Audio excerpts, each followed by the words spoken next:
चला नमस्कार विद्यार्थी मित्रांनो, ज्या जाहिरातीची तुम्ही वाट बघत आहात ती जाहिरात आलेली आहे. अर्थात एमपीसी गट ग गट ब पूर्व परीक्षा जाहिरात आलेली आहे. त्याच्यामध्ये तुमच्या एएसओच्या जागा आहेत, एसटीआयच्या जागा आहेत आणि पीएसआयच्या जागा आहेत. तर एसटीआयला काही कास्टला जागा नाहीये. सविस्तर संपूर्ण बघूया. कोण फॉर्म भरू शकतो, जे अपियर आहेत ते फॉर्म भरू शकतात का, वय कितीपर्यंत आहे, फीस किती आहे, एक्झाम कधी आहे, सगळी माहिती या व्हिडिओ मिळणार आहे. आणि आपली पीआयक्यू सिरीज सुद्धा सुरू झालेली आहे, त्यामुळे ते सुद्धा जॉईन करा. ठीक आहे, चला जास्त वेळ घेत नाही तुमचा, लगेच आपला टेलिग्रामचा ग्रुप सुद्धा जॉईन करा. टोटल ही जाहिरात किती जागांची आहे, तर संपूर्ण जाहिरात जी आहे तर 552 जागांची आहे. किती जागा आहे टोटल? 552. तुमचा पूर्व परीक्षा कधी आहे ते टार्गेट लक्षात ठेवा, 14 जून ही तारीख लक्षात ठेवा. 14 जून 2026 या दिवशी तुमची त्या ठिकाणी पूर्व परीक्षा गट ब ची जाहिरात कधी येऊ द्या. टार्गेट तुमचं 14 जून 2026. आजपर्यंत कुठली पूर्व परीक्षा निघली नसेल, काही कारणामुळे जात असेल तर आपल्या चॅनलला फॉलो करा. 100% या दिवशी तुमची पूर्व परीक्षा निघलेली असेल. लक्षात ठेवा, पेपरला पीवायक्यू सगळे घेणार आहेत, नुसतं पीवायक्यू नाही तर मागचे झालेले प्रश्नांचं विश्लेषण सुद्धा आपल्या चॅनलला फ्रीमध्ये असणार आहे. ओके, चला बघूया आपण. 14 जून तुमची एक्झाम आहे. 552 ची जाहिरात आहे. त्याच्यामध्ये सहाय्यक कक्ष अधिकारी गट ब अर्थात आपण ज्याला एएसओ म्हणतो, फक्त 6 जागा आहेत, त्यामुळे त्याचं विश्लेषण राहू द्या. राज्य कर निरीक्षक अर्थात एसटीआय. आता एसटीआयच्या टोटल जागा जर पाहिल्या असेल बघा, राज्य कर निरीक्षक एसटीआय 236 जागा आहेत. किती आहेत? 236 एसटीआय ज्याला म्हणतो ज्या पदाला. ओके, हा. आता कुठल्या कास्टला एसटीआयला जागा नाहीत बघा, या ठिकाणी जर पाहिलं असेल अजा अनुसूचित जाती, अनुसूचित जाती म्हणजे एससी ला जागा नाहीये. इकडे या, इकडे विमाप्र जागा नाहीये. ठीक आहे, 2 जागा नाही. आणि विजाला सुद्धा या ठिकाणी जागा नाहीये. ओके, आता अनुसूचित जमाती म्हणजे अर्थात एसटी कास्टला जागा किती आहेत जर पाहिलं असेल तर बघा, टोटल 28 जागा आहेत. एसटीला सर्वसाधारण 19 जागा आहेत, महिलांना 8 जागा आहेत आणि खेळाडूला 1 जागा. मग भजब म्हणजे एनटीपी ला जागा किती आहेत तर 5 आहेत, 3 सर्वसाधारण, 2 महिलांना आहेत. त्यानंतर भजक 2 जागा आहेत. भजक म्हणजे एनटीसी ला 2 जागा आहेत, 1 पुरुषांना सर्वसाधारण आणि 1 महिलांना. त्यानंतर भजड म्हणजे एनटीटी ला 1 जागा आहे, सर्वसाधारण एनटीटी. त्याच्यानंतर इमा म्हणजे इतर मागासवर्ग म्हणजे ओबीसी ला टोटल 24 जागा आहेत, ज्यामध्ये सर्वसाधारण 16 आहेत, 7 महिलांना, 1 खेळाडू जागा आहे. विमाप्रला जागा नाहीये. त्यानंतर सामाजिक आणि शैक्षणिक मागासवर्ग ज्याला आपण एससीबीसी म्हणतो, एससीबीसी ला टोटल 23 जागा आहेत, सर्वसाधारण एससीबीसी 15 जागा आहेत, महिलांना एससीबीसीच्या 7 जागा आहेत आणि खेळाडूसाठी जागा आहे. आर्थिक दुर्बळ घटक अर्थात ईडब्ल्यूएस आणि ईडब्ल्यूएस ची चांदी आहे, सोनं आहे. सगळ्यात कमी ईडब्ल्यूएस मेरिट लागलं तुम्ही पाहिलं असेल, यावेळेस सुद्धा त्यांचा फायदा आहे. टोटल 23 जागा आहेत, सर्वसाधारण 15 आहेत, 7 महिलांना, 1 ईडब्ल्यूएसच्या खेळाडूसाठी जागा आहे. एकूण आरक्षित प्रवर्ग जागा 106 आहेत, त्यापैकी सर्वसाधारण 70 आहेत, महिलांसाठी 32 आहेत, 4 खेळाडूसाठी आहे. अराखीव मध्ये टोटल 130 जागा आहेत, त्यापैकी सर्वसाधारण 84, महिला 39 आहे आणि खेळाडू 7 जागा आहे. हे तुमचं टोटल जागेचं विवरण झालेलं आहे. ईडब्ल्यूएस वाल्यांसाठी कास्ट सर्टिफिकेट कधीचं पाहिजे, नॉन क्रिमिनल वाल्यांसाठी नॉन क्रिमिनल कधीचं पाहिजे हे ऍड मध्ये दिले, व्यवस्थित बघून घ्या. तुमच्याकडे जर ते ईडब्ल्यूएस नसेल त्या तारखेचं आणि नॉन क्रिमिनल सुद्धा नसेल तर लक्षात ठेवा, तुमची जॉईन होऊन फायदा होणार नाही, ते बघणं गरजेचं आहे. त्यामुळे शेवट पण व्हिडिओ बघा. ओके, चला पुढचं जर पाहिलं असेल तर पोलीस उपनिरीक्षक सगळ्यात आवडतं पद ज्यांचं आहे ते म्हणजे पीएसआय. ठीक आहे, पीएसआयच्या टोटल जागा आहेत 310 पीएसआयच्या जागा आहेत. याच्यामध्ये जर पाहिलं असेल तर पीएसआयला सगळ्यांनाच जागा आहे. अजा अनुसूचित जाती अर्थात एससी वाल्यांना 30 जागा आहेत, एसटी वाल्यांना 26 जागा आहेत. विजाला त्या ठिकाणी 13 जागा आहेत, भजबला 9 जागा आहेत, भज क 15 आहे, भजड 8 जागा आहेत, ओबीसीला 82 आहेत, विमाप्रला 7 जागा आहेत, एससीबीसी ला 31 आहे, ईडब्ल्यूएस ला 31 आहे आणि एकूण आरक्षित पदे टोटल 252 आहेत, त्यामध्ये अराखीव 58 जागा आहेत आणि एकूण 310. ठीक आहे, टोटल 310 पदाचं विवरण दिलेलं आहे. आता सविस्तर जर पाहिलं असेल आपण तर बघा, इथं अजा म्हणजे अनुसूचित जमाती, अजा अनुसूचित जाती हे एससीचं कॉलम आहे. एससीला या ठिकाणी सर्वसाधारण 19 जागा आहेत, एससीच्या महिलांना 9 जागा आहेत, खेळाडू एससी 2 जागा. एसटीला पाहिलं असेल 26 मध्ये 17 सर्वसाधारण आहे, महिलांना 8 जागा आहेत, 1 खेळाडूसाठी जागा आहे. त्यानंतर विजाच्या सर्वसाधारणच्या 8 जागा आहेत, महिलांना 4 जागा आहेत, 1 खेळाडूसाठी जागा आहे. त्यानंतर भजब भजबचं जर पाहिलं असेल तर 6 जागा सर्वसाधारण आहेत. भज म्हणजे एनटीबी, महिलांना 3 जागा, खेळाडूंना त्या ठिकाणी जागा नाहीत. भज क म्हणजे एनटीसी 9 जागा टोटल म्हणजे सर्वसाधारण आहे, महिलांना 5 आहे, खेळाडूंसाठी आहे. आणि हे एनटीबीचं आहे.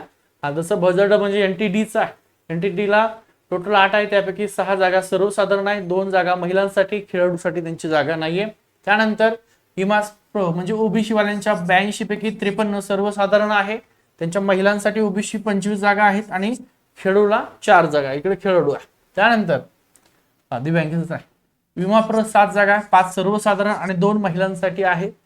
एससीबीसी वाल्यांच्या टोटल 31 पैकी 20 जागा या सर्वसाधारण आहे, 9 जागा महिलांना आहे आणि 2 जागा या खेळाडूसाठी. एससीबीसी सेम आर्थिक दुर्बळ घटक ईडब्ल्यूएस वाल्यांचं सुद्धा सेम आहे, जसं एससीबीसी वाल्यांचं सेम 20 जागा सर्वसाधारण, 9 महिलांना आणि 2 खेळाडूला.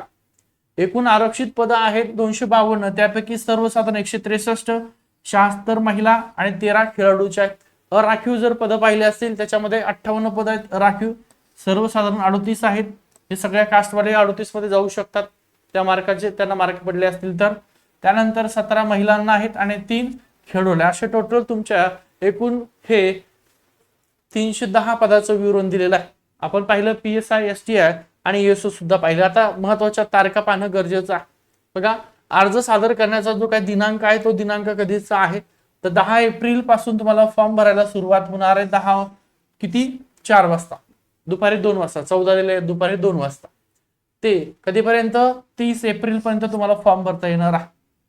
त्यानंतर ऑनलाईन पद्धतीने तुम्ही फॉर्म भरलाय, परीक्षा शुल्क तुम्हाला भरायचा अंतिम दिनांक हा 30 एप्रिलचाच आहे. परंतु तुम्ही जर चलन काढला असेल SBIचं तर चलन त्या ठिकाणी भरण्याचा दिनांक तुमचा आहे 2 मे 2026 पर्यंत. ठीक आहे, चलनाद्वारे चलन काढण्याचं बरं का. हा, चलनाची प्रत घेण्याचा दिनांक 2 मे आहे आणि चलनाद्वारे परीक्षा शुल्क भरण्याचा दिनांक आहे 4 मे. SBI मध्येच भरायचं. ओके, चल. त्यानंतर झालंय आता तुमचं वयोमर्यादा आहे डिटेल मध्ये दिलंय. आणि इथं बघा EW जर असाल तर लक्षात ठेवा, EWS वाल्यांना आर्थिकदृष्ट्या दुर्बळ घटकाचा दावा केलेल्या उमेदवारांनी सन 2025-26 अथवा 2026-27 या आर्थिक वर्षाचं परंतु अर्ज स्वीकारण्याचा अंतिम दिनांक 30 एप्रिल आहे. या 30 एप्रिल 2026 व त्याच्यापूर्वी आर्थिकदृष्ट्या दुर्बळ घटकाचं प्रमाणपत्र सादर करणं आवश्यक आहे. म्हणजे जे कुठले EWS असेल, EWS तुम्ही जर फॉर्म भरत असाल तर तुमच्याकडे EWS सर्टिफिकेट पाहिजे 2025-26चं. ते नसेल तर 26-27चं सुद्धा चालतं. 30 एप्रिल फॉर्म भरायची शेवट तारीख आहे, त्याच्या अगोदर काढलं तरी चालतं. आता नॉन क्रिमिनल वाले जे आहेत ते पण सुद्धा लक्ष बघून घ्या. नॉन क्रिमिनल सुद्धा महत्वाचं आहे. कोणासाठी आहे महत्वाचं लक्षात ठेवा. Non criminal certificate SC caste सोडून द्या, ST कास्ट सोडून द्या, ओपन वाले सोडून द्या आणि त्या ठिकाणी EWS वाले सुद्धा सोडून द्या. यांना नॉन क्रिमिनलची आवश्यकता नाही. मग नॉन क्रिमिनलची आवश्यकता कुणाला आहे? बाकीचे राहिलेले ओबीसी वाले आहेत, SCBC वाले आहेत, ठीक आहे, NT वाले आहेत. या सगळ्या नॉन क्रिमिनलची आवश्यकता आहे. नॉन क्रिमिनल कधीच पाहिजे? 25-26 नसेल तर 26-27 सुद्धा चालतं. आणि ते सुद्धा नॉन क्रिमिनल तुम्हाला कधीची शेवटची तारीख आहे त्या तारखेच्या अगोदरचं पाहिजे. ओके, चलो. एप्रिल 26 मध्ये प्रसिद्ध करण्यात येत असल्यामुळे उमेदवारांनी 25-26 अथवा 26-27 या आर्थिक वर्षाचं उन्नत व प्रगत गटात मोडत नसल्याबाबतचं प्रमाणपत्र अर्ज सादर करताना अपलोड करणे अनिवार्य असं त्यांचं म्हणणं आहे. ओके, चला पुढचं घेऊया. आता इथं थोडंसं वर घेऊया. तुमचे वयोमर्यादा, फीस सगळं डिटेलमध्ये त्यांनी दिलेलं आहे. आता इथं वय दिलेलं आहे. कोण फॉर्म भरू शकतो? तर कुठलाही अपियर असेल, ग्रॅज्युएशनच्या लास्ट इयरला असेल, तो मुलगा असेल, मुलगी असेल, फॉर्म भरू शकतो. त्यांचं ग्रॅज्युएशन कम्प्लीट आहे तो फॉर्म भरू शकतो. एनी ग्रॅज्युएशन, ओके, किंवा कुठल्याही पदवीच्या शेवटच्या वर्षाला असले तरीही तुम्ही MPCचा गट ब चा फॉर्म भरू शकतात. आता इथं जर पाहिलं असेल तुमचं वय बघून घ्या. बघा, सहाय्यक कक्षा अधिकारीला वय मर्यादा दिनांक सगळ्यांसाठी ASO, STI आणि PSI 1 ऑगस्ट 2026 मध्ये तुमचं कमीत कमी वय हे 18 वर्ष पूर्ण असावं. ठीक आहे. त्यानंतर इथं दिलंय पोलीस निरीक्षक साठी दिलंय 19 वर्ष. ठीक आहे. जास्तीत जास्त 38 वर्ष पाहिजे. ठीक आहे. पोलीस निरीक्षक, उपनिरीक्षक म्हणजे PSI साठी कमीत कमी 19 वर्ष पूर्ण पाहिजे आणि जास्तीत जास्त 31 वर्ष पाहिजे. कशासाठी आहे? हे PSI साठी आहे बरं का, अमागास म्हणजे ओपन साठी. बाकीच्याला सेम आहे 38. ASO ला 38 आहे, STI ला सुद्धा 38 आहे. आता मागासवर्गीयांसाठी 43 वर्षापर्यंत आहे कमाल, आणि इकडे मागासवर्गीयांसाठी 34 वर्षापर्यंत आहे PSI. ओके.